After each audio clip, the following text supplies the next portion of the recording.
Unknown Number is equal parts unique and goofy.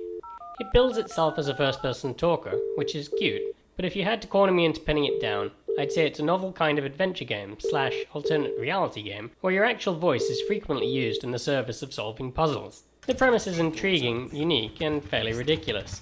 It's a kind of Bonnie and Clyde climate activist criminal heist that takes place on an oil rig in the North Sea. But you're neither Bonnie or Clyde. Instead, you're a random third person who is called accidentally when the phone number is fat-fingered. You end up being roped into helping their cause anyway, because they need someone on the outside to assist with their caper.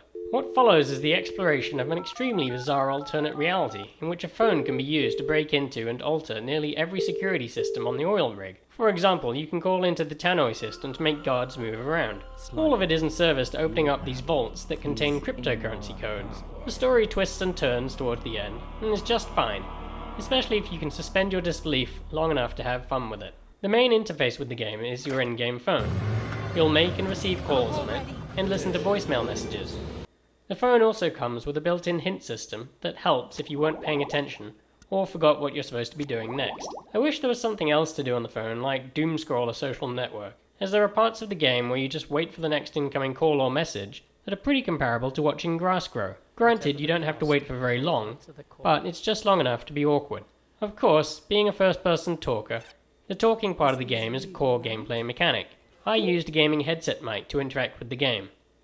The speech recognition works pretty well, and it seemed to have a lot less problem understanding my strange transatlantic drawl than some of my close friends say, or servers over here when I say I'd like some water. Of course, most of the talking is fairly limited in scope, and is often confined to 1 or 2 word responses, which keeps things on track. They do experiment with the feature too, at times requiring you to whisper or shout to solve a puzzle. Overall, it's a novel and welcome method of interfacing with a game that you don't see very often. Perhaps the oddest thing in Unknown Number, and there's a lot to choose from, is the overall presentation. Conceptually, this would be a visually sparse game, because you're just looking at a phone or a website for the entire time. So they needed to come up with something to spice things up, and what they ended up doing was a little zany. One thing they do is use the background or phone itself as a kind of canvas on which to paint a bunch of abstract animations that are loosely connected to the ongoing action. Sometimes these are okay, and sometimes they look like barely disguised asset store art. Then, there's the phone's assistant, who becomes a sort of animated proxy for the action that plays out during voicemails. Imagine if Clippy, the Microsoft virtual assistant we all love so much, had a second life as a skit actor, and you'll get close to what I'm referring to here. For a game that's so conceptually out there, how to handle the graphics is a tough problem to solve, but ultimately there didn't seem to be much of a coherent art direction, and the game ends up not being particularly great to look at. The alternate reality part of the game comes in when you have to go online to research and figure things out. For one, there's a whole company website they set up that you'll have to trawl for the info you're trying to find.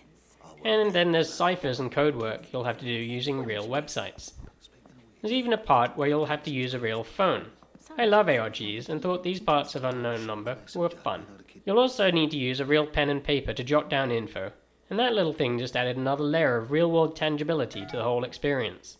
As a former QA tester at Activision, it was my job to poke around the edges of games to see where they would break. It's kind of like being the awful kid at a magic show who sneaks behind the curtains to spoil the magician's tricks. Unfortunately, exercising this talent in Unknown Number tends to expose the game's seams rather quickly.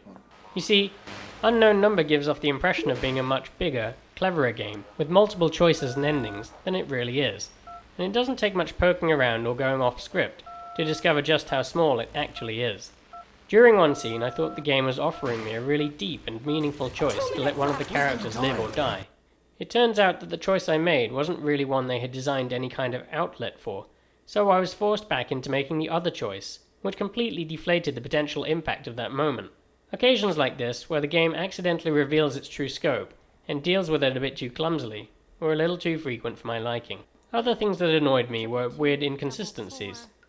Sometimes you're given the option to hang up in the middle of a call, and I tried doing that just to see what would happen. It turns out, nothing much at all. You'll just receive the same call from the beginning again, which was disappointing. That's no big deal, but during one call, which was made particularly emotional by some excellent voice work, I was actually supposed to hang up, but didn't, because as a player, I'd already learned that doing that was a waste of time. Oops. Unknown Number is best when it appears to be aware of its own absurdity, and doesn't take itself too seriously. One of my favourite scenes was when I had to call into a board meeting, pretending to be one of the board members with a very high-pitched voice, and the phone actually made me speak in a falsetto tune, and then measured the accuracy of my pitch. This conversation. Now, is everything prepared for our meeting with the Energy Secretary? Yes! No need for plan B then. The voice actors really anchor everything together. They make it believable, and ground the whole experience when it threatens to go a bit Looney Tunes, and become a victim of its own absurdity. Oh, sewage! Oh, I'm going to be sick. I'm gonna kill that Casey. Now I keep going on about how original Unknown Number is, but a game in which you have to press the L key on your keyboard once every 30 seconds would also be very original, and also very bad. So is Unknown Number actually fun? Taken as the sum of its parts, I did enjoy the game, and I'd recommend it with some caveats.